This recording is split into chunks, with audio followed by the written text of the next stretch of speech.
কি অবস্থা সবার? আমি তো পৌঁছে গেছি বাংলাদেশে, আর মা গিয়েছিল এয়ারপোর্টে আমাকে রিসিভ করতে। মায়ের বাসায় এসে দেখি শ্বশুর শাশুড়িও এসেছেন, তো সবাইকে মিলেই বসে গেছি আড্ডাতে। সবাইকে কাছে পেয়ে এত বড় একটা জার্নি করে যে এসেছি এটা মনেই হচ্ছিল না। এসেই বসে গেছি লাগেজ খোলা নিয়ে।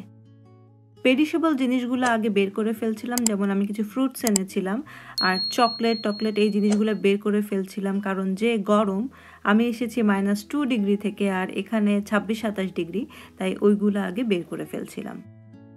যার জন্য এত আয়োজন, অর্থাৎ আমার ভাইয়ের বিয়ের জন্য আমার দেশে আসা। তো আমার ভাইকে আপনারা দেখতে পাচ্ছেন না, কারণ আমার ভাই এখন ব্যাংককে। ও রাতে এসে পৌঁছাবে, তাই এটা নিয়ে আমরা মজা করছিলাম যে আমি লন্ডন থেকে এসে পৌঁছে গেলাম, কিন্তু ব্যাংকক থেকেই এখনো এসে পৌঁছাতে পারলো না। বড় লাগে যে হাত দিতে না দিতেই মা বকা দিয়ে বলল আগে খেয়ে নিতে হবে। তো আমি আসার আগেই বলে রেখেছিলাম খুব রিচ কিছু আমি খেতে চাই না, আমি খুবই সিম্পল খাবার দাবার খাবো। তো এই হচ্ছে আমার দেশের প্রথম খাবার, পাতলা রুটি দিয়ে সিম্পল ভাজি। এরপর শুরু হলো বিয়ে শপিং দেখা। কি কেনা হয়েছে না হয়েছে এটার উপর ডিপেন্ড করবে আরো কি কি কিনতে হবে।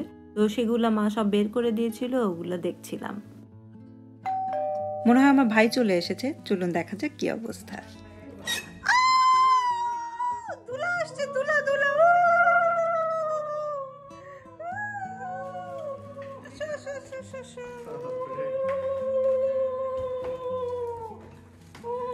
এমনি বেচারার বিয়ে, তারপর আমার সাথে এতদিন পরে দেখা, তার মধ্যে আমি আবার ভিডিও করছি, তাই বেচারা খুব লজ্জা পাচ্ছিল।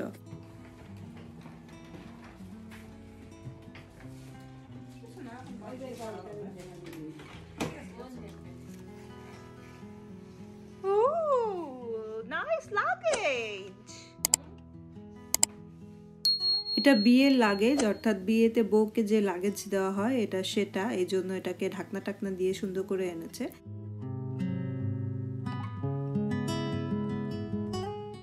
এটা ধরো, কি জানি লিক করছে। তো এই হচ্ছে অবস্থা। এখন সমস্ত শপিং টপিং দেখে কাকে কোনটা দেওয়া হবে, বিয়েতে কোনটা যাবে, কোনটা থাকবে, সমস্ত কিছু দেখে দেন ঠিক করতে হবে আরো কিছু কেনাকাটা করতে হবে কিনা। আর বড় বোন হিসেবে এই সমস্ত কিছুর দায়িত্ব আমার। পরশুদিন ভাইয়ের আশীর্বাদ, তাই কালকে থেকেই কিছু কিছু গেস্ট আসা শুরু হয়ে যাবে। এই জন্য সবার খাওয়ার জন্য বিশাল একটা মাছ আনা হয়েছে, সেটাই মা কি জানি করছে। আমি তো কাচ্চি খাওয়ার জন্য মরে যাচ্ছিলাম, তাই ভাই এই স্পেশাল কাচ্চিটা কোথা থেকে যেন এনেছে, এটাই আমার আজকে রাতের খাবার। আত্মীয় স্বজন আজকে অনেকেই চলে আসবে, তাই তার আগে একটু মায়ের হাতে আরাম খেয়ে নিচ্ছিলাম। আরে কি অবস্থা, তুমি তো সুন্দর হয়ে গেছো। আজকে বিভিন্ন জায়গা থেকে বিভিন্ন আত্মীয় স্বজন এবং বিভিন্ন জিনিসপত্র আসবে। যেমন এটা হচ্ছে আমার জ্যাঠাতো দাদা, উনি এসেছেন আমাদের গ্রামের বাড়ি বাগেরহাট থেকে। বাগেরহাটের ডাব বা নারিকেল যে বিখ্যাত, এটা নিশ্চয়ই সবাই জানেন, এবং আমার জন্য স্পেশালি অনেকগুলো ডাব আনা হয়েছে, আমি আনতে বলেছিলাম।